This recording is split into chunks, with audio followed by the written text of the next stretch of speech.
खबर शामिल करेंगे मौसम की सूरत हाल के हवाले से। कराची में रात गए मुख्तलिफ इलाकों में बूंदाबांदी का सिलसिला जारी रहा। शहर के बाज़ इलाकों में हल्की बारिश बरस पड़ी। बारिश होते ही शहर का मौसम मज़ीद खुशगवार हुआ।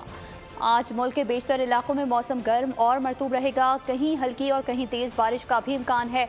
महकमा मौसमियात ने आइंदा 24 घंटों के दौरान लाहौर, इस्लामाबाद, पेशावर, गिलगित बल्तिस्तान, कश्मीर में बारिश की पेशगोई की है। कराची समेत सिंध की साहिली पट्टी पर आज भी हल्की बारिश मुतवक्के है। तारीख का अमीर,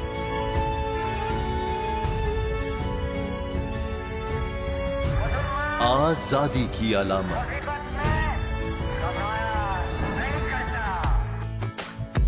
हुस्न का आईनादार,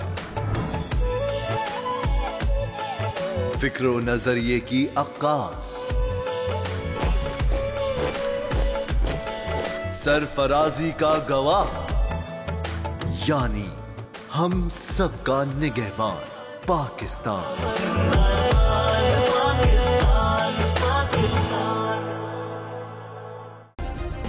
सब्सक्राइब करें और बेल दबाएं ताकि कोई खबर रह न जाए।